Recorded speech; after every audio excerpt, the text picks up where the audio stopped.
Dengan demikian, keterkaitan antara anak muda dan politik kebudayaan Indonesia menunjukkan bahwa pentingnya peran generasi muda terhadap proses pelestarian, transformasi, serta kritik terhadap kebijakan kebudayaan di Indonesia. Anak muda merupakan kelompok generasi yang berada pada fase transisi menuju kedewasaan, umumnya berumur 16 hingga 30 tahun. Mereka memiliki energi, kreativitas, serta daya kritis yang tinggi sehingga berpotensi besar sebagai agen perubahan sosial. Untuk memahami peran anak muda dalam politik kebudayaan Indonesia, kita perlu memahami terlebih dahulu maknanya. Sementara itu, politik kebudayaan adalah strategi dan kebijakan negara maupun masyarakat dalam mengatur, melindungi, maupun mengembangkan kebudayaan sebagai bagian dari identitas nasional dan pembangunan bangsa.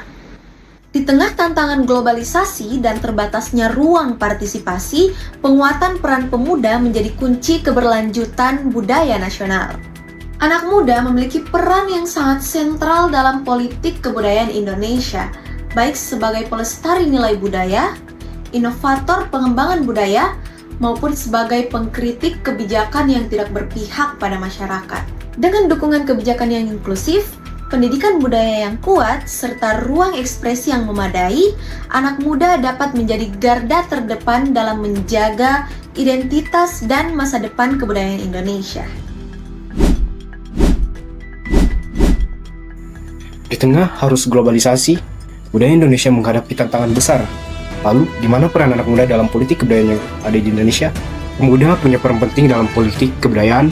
Mereka bisa menjadi penjaga yang terus melestarikan bahasa daerah, tradisi, seni, dan nilai lokal agar tidak hilang ditelan oleh zaman. Selain itu, pemuda berperan sebagai inovator yang mampu mengemas menjadi sesuatu yang menarik dan modern. Misalnya lewat musik, film, fashion, dan konten digital. Pemuda juga berperan penting sebagai pengkritik kebijakan, yaitu berani menyuarakan pendapat ketika ada kebijakan budaya yang tidak adil atau berpihak pada masyarakat. Di sisi lain, mereka bisa menjadi duta budaya yang memperkenalkan Indonesia melalui festival, pertukaran pelajar, maupun media sosial. Tidak kalah penting, pemuda dapat menjadi penggerak komunitas budaya dengan membuat kreatif komunitas seni dan kegiatan literasi yang hidup di lingkungan sekitar.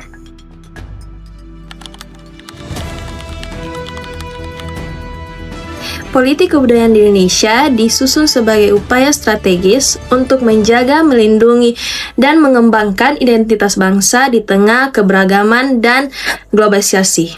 Ada beberapa landasan kebijakan kebudayaan, yaitu yang pertama adalah landasan ideologi mengenai Pancasila, dasar utama yaitu sila ketiga dan sila kelima. Yang kedua adalah landasan konstitusional mengenai Undang-Undang Dasar. Pasal 32 menjamin pemajuan kebudayaan nasional dan pelestarian bahasa daerah. Dan pasal 28C dan 28I menjamin hak masyarakat mengembangkan identitas budayanya. Dan yang ketiga ada landasan yuridis mengenai Undang-Undang Nomor 5 Tahun 2017 tentang pemajuan kebudayaan dan Undang-Undang Nomor 24 Tahun 2009 tentang bahasa, bendera, dan simbol negara.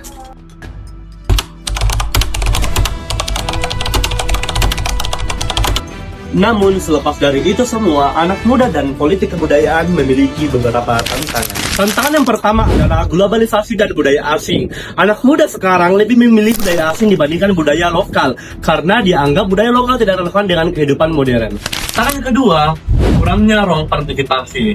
Anak muda seringkali tidak dilibatkan dalam perumusan kebijakan kebudayaan. Suara mereka hanya dianggap pendukung, bukan sebagai pendukung. Dan yang ketiga adalah kurangnya literasi budaya.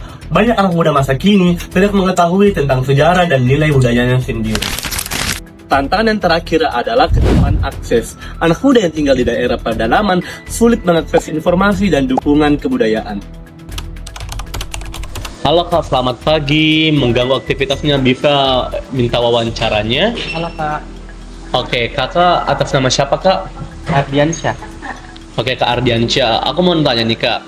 Sekarang itu fenomena anak muda itu lebih banyak mencintai budaya pop asing dibandingkan budaya diri sendiri, budaya lingkungan dan sekitar gitu.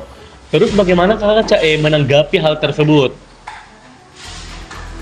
Kalau saya sih Kak, pendapatku anak muda itu harus lebih mencintai budayanya sendiri daripada budaya asing, karena budaya itu nggak kalah keren Kak dibandingkan budaya asing.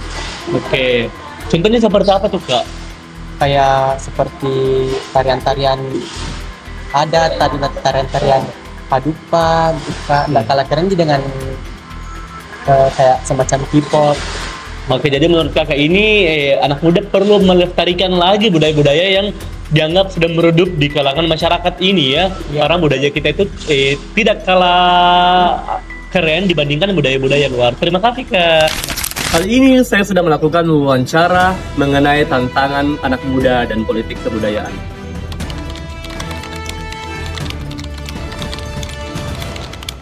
Halo semuanya, perkenalkan nama saya Karen Natalia Grace Pusali, dan pada saat ini saya akan membahas mengenai strategi penguatan anak muda dalam politik kebudayaan.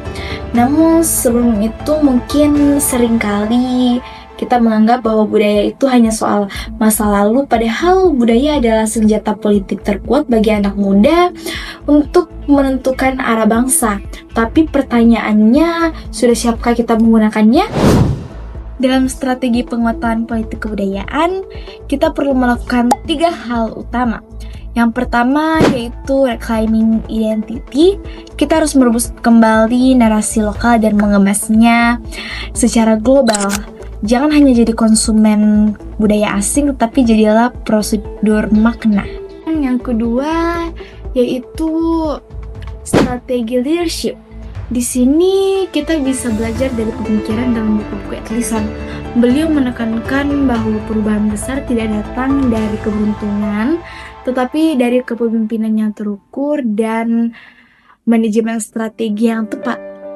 Politik kebudayaan bukan cuma soal pentas seni, tetapi soal bagaimana kita masuk ke ruang mengambil kebijakan, mengadvokasi anggaran kebudayaan, dan memastikan warisan kita punya hukum yang kuat.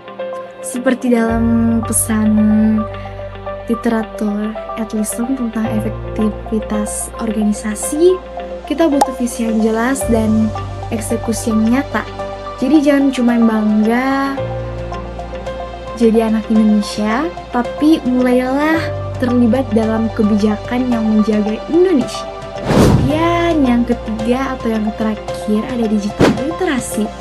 Kita perlu menggunakan teknologi untuk mendemokrasikan budaya. Kalau dulu budaya hanya dipegang oleh segelintir elit, sekarang di tangan kita melalui smartphone, setiap anak muda merupakan diplomat budaya.